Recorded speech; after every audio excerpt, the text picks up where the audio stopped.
Hello friends, आप सभी का फिर से एक बार बहुत-बहुत स्वागत है हमारे चैनल दिशा ऑनलाइन गुरुकुल में।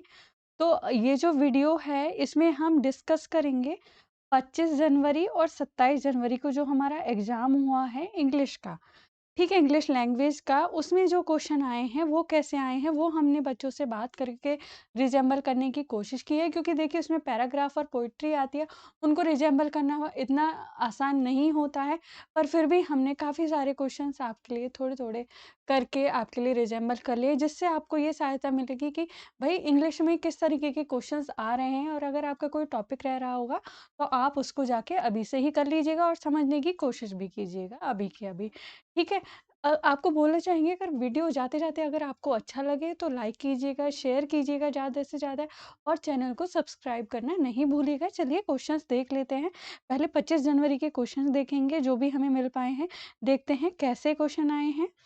पहला क्वेश्चन देखते हैं। The use of both assimilation and accommodation in learning a language was suggested by Jean पियाजे। हमने पहले की वीडियोस में भी बताया है अकोमोडेशन और असिमिलेशन क्या होता है, और यही क्वेश्चंस आपको बता दे बार बार किसी न किसी तरीके से आपसे पूछे जा रहे हैं हर एक शिफ्ट में।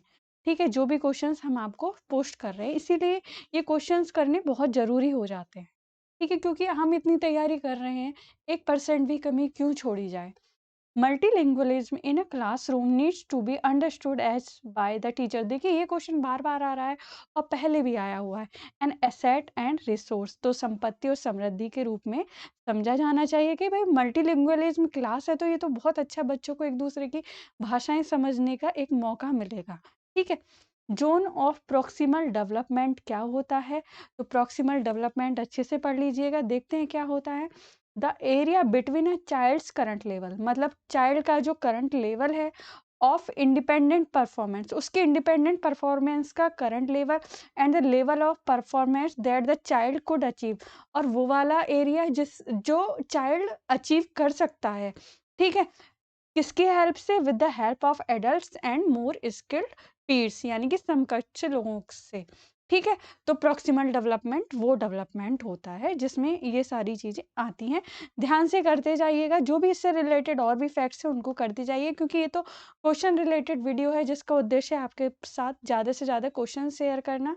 तो इसीलिए आप अपने हिसाब से बहुत ज़्यादा जो भी टॉपिक दिख रहे हैं उनको छोड़िए मत। आपसे कुछ और आपसे हो सकता है उसमें से कुछ और पूछ लिया जाए। Which characteristic of a teacher is least important in inclusive education, जो समावेशी शिक्षा होती है उसमें क्या लीस्ट इम्पॉर्टेंट है, वो है socio economic status of teacher. तो टीचर के सोशियो इकोनॉमिक स्टेटस से कोई मतलब नहीं हो सकता है इन सब चीज़ों में। देखिए, वीडियो अगर काम का लग रहा है तो लाइक ज़रूर कीजिएगा, शेयर भी कीजिएगा। ठीक है, नेक्स्ट क्वेश्चन की तरफ मूव करते हैं। Which is not a characteristic of formative solution evolution, it's result can be used for grading और प्लेसमेंट पर्पस। तो नॉट पूछा गया है फॉर्मेटिव फॉर्मेटिव इवोल्यूशन का जो हमारा कैरेक्टरिस्टिक है वो कौन सी नहीं है, ये इसका रिजल्ट जो है वो किसके लिए यूज किया जा सकता है? ग्रेडिंग और प्लेसमेंट पर्पस के लिए। ठीक है, तो इसका ये पर्पस नहीं है। बहुत सारे आपके एवोल्यूशन हैं वो होते हैं, सारे एवोल्यूशन को देख लीजिए, क्योंकि हर किसी में कुछ ना कुछ पूछा जा रहा है, हर किसी में से। ठीक है, नेक्स्ट क्वेश्चन की तरफ मूव करते हैं। क्या क्वेश्चन है? Why has it become difficult for children to acquire second language effectively? तो ये क्यों बच्चों के साथ ये हो जाता है कि वो सेकंड लैंग्वेज को जल्दी से सही तरीके से मतलब इजीली उसको एक्वायर नहीं कर पाते हैं, यानी कि अधिग्रहित नहीं कर पाते हैं। देखते हैं इसका आंसर क्या है। Children either do not encounter the language at all in their home environment or do so to a limited extent, and children also get only a few hours of exposure to the second language। तो meaning समझ लीजिए, इसका meaning क्या है? बच्चे अपने घर के वातावरण में भाषा का बिल्कुल सामना नहीं करते, या ऐसा एक सीमित सीमा तक करते हैं, या फिर बच्चों को दूसरी भाषा के लिए कुछ घंटों का ही समय मिलता है। तो इसीलिए बच्चों के लिए डिफिकल्ट हो जाता है एक्वायर करना दूसरी लैंग्वेज को। ठीक है, हम नेक्स्ट क्वेश्चन की तरफ मूव नेक्स्ट क्वेश्चन नहीं है, अभी 27 जनवरी के जो क्वेश्चंस हमें मिल पाए हैं उनको डिस्कस करते हैं कैसे आ रहे हैं। देखते जाइएगा सारे टॉपिक्स को। देखिए, it is contradicted to Chomsky theory. जो चॉम्स्की जो ऑप्शन दे रखे हैं उसमें पूछा गया है कि चॉम्स्की की थ्योरी का कॉन्ट्राडिक्टेड यानी कि विरोधाभासी कौन सा पॉइंट है। तो जो पॉइंट्स थे उसमें से ये आंसर है उसका, children learn language through imitation.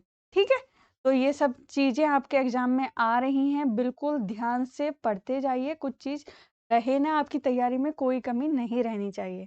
Most effectively tool to teach vocabulary, ये क्या होता है? पिक्चर डिक्शनरी होता है, जिससे हम मोस्ट इफेक्टिवली बच्चों को वोकैबुलरी टीच कर सकते हैं। ठीक है, बेल आइकन को भी प्रेस कर लीजिएगा, जो भी आने वाली वीडियोज है सबके जो नोटिफिकेशन है आपको मिल जाएंगे।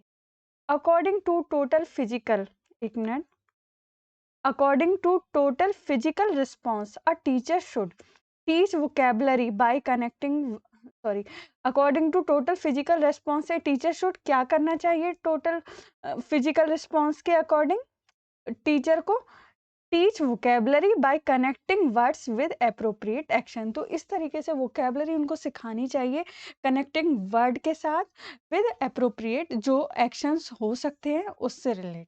ठीक है, it is the least relevant objective for introducing children to poetry। तो सबसे ज्यादा लीस्ट रेलेवेंट कौन सा ऑब्जेक्टिव हो सकता है? उसमें जो दिए गए ऑप्शंस थे उसके अकॉर्डिंग है to improve students ability to memorise.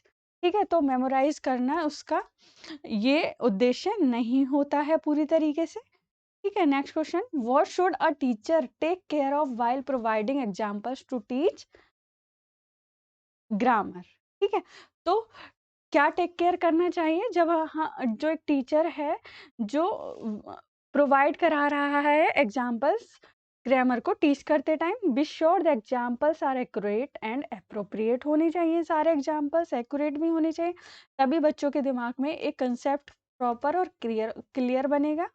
ठीक है, next question, it is the study of sequence and phrases. तो क्या है? वो सिंटैक्स होता है, आपने पहले भी पढ़ रखा होगा ये। तो यही क्वेश्चंस थे जो हमारे 25 और 27 जनवरी के एग्जाम में आए थे, मतलब यही नहीं इससे ज़्यादा क्वेश्चन आए थे। ये हम आपके लिए कलेक्ट कर पाए हैं क्योंकि बाकी तो पोइट्री और पैराग्राफ होता है जिसमें से सिनोनियम्स एंटोनियम्स वगैरह ये सब पूछे जाते हैं, पार्ट्स ऑफ स्पीच जो भी रहते हैं तो वो सब पूछे जाते हैं, उनको आप करते रहिए ध्यान से। बाकी हम विश्लेषण करके आपको बता देते हैं जो भी हमें मिलता है या क्वेश्चंस हमें रिजेंबल हो पाते हैं। ठीक है, तो यही था आज का ये वाला हमारा वीडियो जिसमें हमने इंग्लिश का कुछ हमने आपके साथ डिस्कस किया। आशा करते हैं आपके लिए ये वीडियो बेनिफिशियल रहा होगा। तो अगर आपको ये वीडियो अच्छा लगा हो तो इसको लाइक कीजिए, ज़्यादा से ज़्यादा शेयर कीजिए, एक दूसरे की हेल्प कीजिए, हमारे चैनल को सब्सक्राइब भी कीजिए अगर आपको हमारे कंटेंट अच्छे लगते हैं। तो अब आपसे मिलते हैं नेक्स्ट वीडियो में, तब तक के लिए आप अपनी पढ़ाई करते रहिए और अपना सीटेट का एग्ज़ाम क्लियर करके आइए दोस्तों। जय हिंद, जय भारत।